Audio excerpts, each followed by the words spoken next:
Hello students, Praveen பூர்வார்த்தில் Tamil 100 மார்க்குக்கு S A type questions போடலாம். Important மட்டும் இந்த 2026 ஃபெப் இம்பார்ட்டண்ட்டுக்கு மட்டும் போடுறோம் ஸ்டூடெண்ட்ஸ். இது வந்து ஜிஎம்வி கியூஏ புக்லேருந்து போடுறோம்.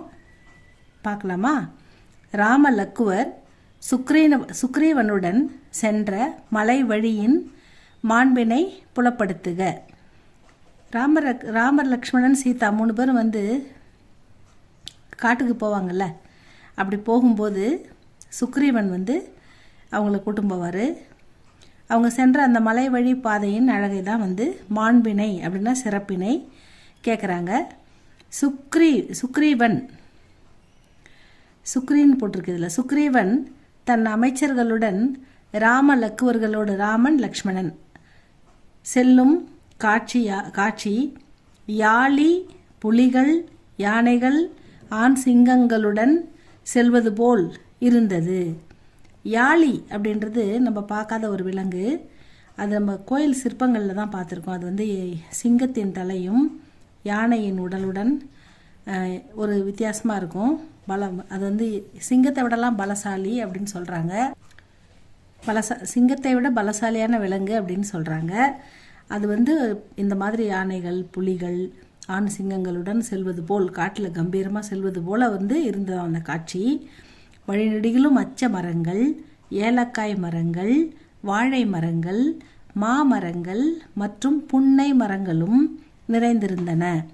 செல்லும் வழிகளில் ஆங்காங்கே மான் போன்ற விழிகள் கொண்ட பெண் வானரங்கள், வானரம்னா அது குரங்குகள், ஊஞ்சல் ஆடிக்கொண்டிருந்தன. அழகான கண்களை கொண்ட அந்த பெண் வானரங்கள், பெண் குரங்குகள் ஊஞ்சலாடி கொண்டிருந்தன. பார்ப்பதற்கு மகிழ்ச்சியாக இருக்குது. மலை சாரலும் மலை முகடுகளும், முகடுன்னா அது மேடு பள்ளம் அது மாதிரி ஏறி இறங்குறோம்ல, அதுதான் முகடுகள். சந்தன மரங்களும் செண்பக மரச்சோலைகளும் அதிலிருந்து நறுமணம் வீசிக்கொண்டிருந்தன. அவங்க போகும்போது இந்த சந்தன மர வாசனை, செண்பக பூக்கள் வாசனை இதெல்லாம் வருது. பெண் குரங்குகள் அழகாக ஊஞ்சலாடி கொண்டிருக்கிறது அப்படின்னு சொல்கிறாங்க. தரும நெறிமிக்க ராம லக்குவர்கள் வானரங்களுடன், வானரங்கள்னா என்னது? குரங்குகள், சுக்ரீவனுடைய படைகள் அது மாதிரி சொல்லலாம். வானரங்களுடன் மலைகளின் மீது ஏறியும் இறங்கியும், நாம் நேராக பொறுமையாக நடந்து போவோம். ஆனால் குரங்கு எப்படி இருக்கும்? தாவி போவோம், இறங்கும். அது வந்து ஒரு சேட்டை பண்ணிக்கிட்டே போகும்ல, அதுதான் சொல்கிறாங்க. ஏறியும் இறங்கியும் நடக்கும் பொழுது மலைகளில் தூங்கி கிடந்த மேகக்கூட்டங்கள் விழித்தெழுந்து வானத்தில் ஓட ஆரம்பித்தன. அந்த மேகங்கள்லாம் அலண்டு போய் ஓடுதோம். அந்த அளவுக்கு வந்து இதுங்க விளையாடுதுங்களாம் வானரங்கள். ராம லக்குவர் விரைந்து வருவதை கண்டு மேகங்கள் சிதறி ஓட பாம்புகளும் கருங்குரங்குகளும் வேங்கைகளும், வேங்கை புலி சொல்லுவோம்ல, அதான் வேங்கைகளும் யானைகளும் சிங்கங்களும் ஓடின. மதங்கொண்ட யானைகள் தாக்கியதால் வீழ்ந்த அகில் மற்றும் சந்தன மரங்களில் இருந்த தேன் கூடுகளில் இருந்து தேன் சிந்தி நடந்து செல்லும் பாதைகள் வழுக்கின. தேன் ஓடி பாதையில் வந்து கால் நடக்கிற பாதையெல்லாம் வந்து வழுக்குதான், தேன் ஒழிஞ்சு ஓடுதான். மலைப்பாதையின் இயற்கை அழகு மனதை கவர்ந்தது. மலைகளில் உள்ள எல்லா சுனைனா நீரோடைகள், நீர் ஓடுதில்ல, அதான் சுனை. ஆகாய கங்கை பாய்ந்து கொண்டிருந்தது. அந்த சுனைகளிலிருந்து ஆகாயத்திலேருந்து கங்கை மாதிரி தண்ணி பாய்தோம். அதில் அது ஆகாயத்துலேருந்து மேலே மலையிலேருந்து கீழே அருவி கொட்டும்ல, அதுதான் ஆகாயத்திலேருந்து கங்கை பாய்ந்து கொண்டிருப்பதை போல் இருக்கிறதாம். அதில் யானைகளும் மற்ற மிருகங்களும் நீர் பருகி கொண்டிருந்தன. சுனைன்னா தண்ணி நிற்கும்ல அந்த இடத்துல, அதில் வந்து காட்டு விலங்குகள் தண்ணி குடிக்கும்ல, அதுதான் சொல்கிறாங்க. யானைகளும் மற்ற மிருகங்களும் நீர் பருகி கொண்டிருந்தன. மரக்கிளைகளின் மேல் குருவிகளும் குரங்குகளும் விளையாடி கொண்டிருந்தன. மரத்து மேலே சின்ன சின்ன குருவிகள் பறவைகள் சத்தம் எழுப்பி அழகாக விளையாடி கொண்டிருக்குது. குரங்குகளும் விளையாடி கொண்டிருந்தன. மலையில் உள்ள ஏலக்காயின் நறுமணம் வானத்தில் உறையும் தேவர்கள், அதான் வானவரையும் தன் வசம் கவர்ந்தது. அந்த அளவுக்கு நறுமணம் வானுலகு உயர்ந்து வீசுதான். கவர்ந்து கொண்டிருந்தது. நீர்நிலைகள் வானத்து விண்மீன்களை தன்வசம் கவர்ந்து கொண்டிருந்தன. அழகான அந்த நீர்நிலைகள், நீர் ஓடைகள், அருவிகள், இதெல்லாம் இந்த நீர்நிலைகள்னானது குளங்கள், அருவிகள், நீர் ஓடைகள், இதெல்லாம் நதிகள், இந்த மாதிரி தான் நீர்நிலைகள். வானத்து விண்மீன்களை, வானத்தில் உள்ள விண்மீன்களை தன்வசம் கவர்ந்து கொண்டிருந்தன. தன்வசம் அட்ராக்ட் பண்ணுதான். மலைகளின் அழகு இந்திரன், சந்திரன் மற்றும் அனைத்து கிரகங்களையும் தம் வசம் கவர்ந்து கொண்டிருந்தன. இவ்வளவு அழகு நிறைந்த மலைப்பாதையில் ராமரும் இலக்குவனும் சுக்ரீவனும் நடந்து சென்ற பொழுது அது அழகுக்கு அழகு சேர்ப்பது போல் இருந்தது. இதுதான் ஸ்டூடெண்ட்ஸ் ராமனும் லக்குவனும் சென்ற மலைவழி பாதையின் அழகு, மாண்பினை, சிறப்பினை எடுத்துரைக்கன்னு சொல்கிறாங்க. இது நீங்கள் ஓனாவே அழகாக எழுதலாம் ஸ்டூடெண்ட்ஸ். இது ரொம்ப சிம்பிளான ஆன்சர். இதில் இன்னொன்று இருக்குது பாருங்கள், அதையும் பார்த்துடலாமா? சுக்ரீவனோடு ராமனே துணை வந்துள்ளான் என்று தாரை கூறியதை கேட்ட வாலி கூறியவை யாவை? சுக்ரீவன் பலமுறை வாலி கூட சண்டை போட்டு தோத்துடுறான். இந்த முறை அவன் போருக்கு கூப்பிடுறான். வாலியை கூப்பிடுறான் சுக்ரீவன். அப்படி கூப்பிடும்போது ராமன் அவனுக்கு துணை வந்துள்ளான்னு தாரை, வாலியுடைய மனைவி தாரை சொல்கிறாங்க. நீ இப்போ பலமுறை தோற்றும் சுக்ரீவன் உன்னை கூப்பிடுறான்னா யாரோ ஒரு பலசாலி அவங்க கூட வந்திருக்காங்க, அதனால தான் சுக்ரீவன் கூப்பிட்றான், நீங்கள் கொஞ்சம் கவனமாக இருங்கன்னு அவங்க சொல்கிறாங்க. அப்படி சொல்லும்போது அதை கேட்ட வாலி என்ன கூறினான்? இதுதான் உங்களுக்கு கதை, கூட கதை தெரியும் இல்லையா?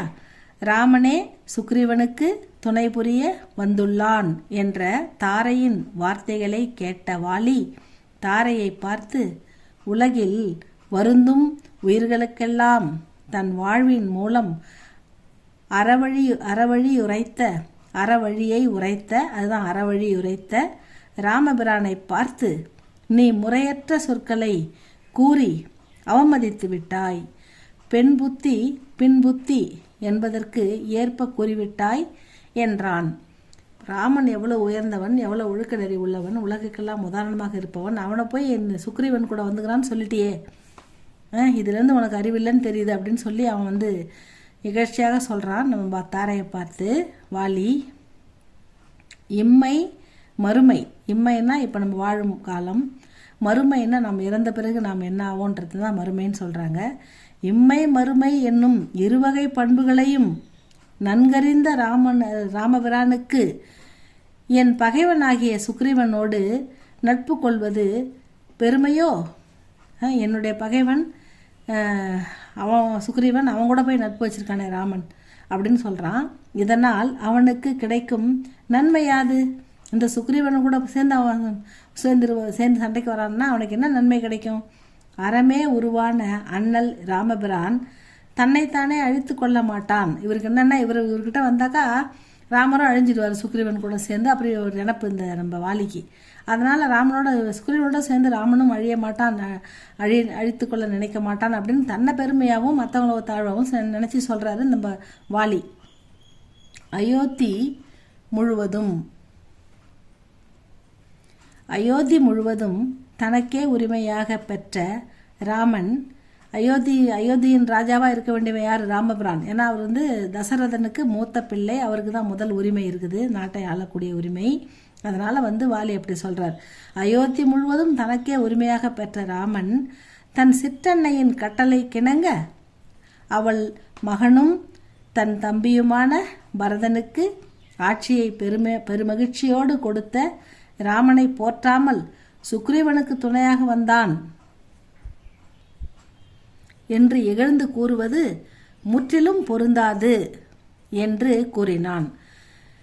உலகமே எதிர்த்தாலும் கோதண்டமாகிய வில்லை தவிர வேறு துணை வேண்டாத ராமபிரான் அற்பத் தொழிலையுடைய குரங்காகிய சுக்ரீவனுடன் நட்பு கொள்ள மாட்டான் அப்படின்னு சொல்லி அவனை தேத்திக்கிறான்.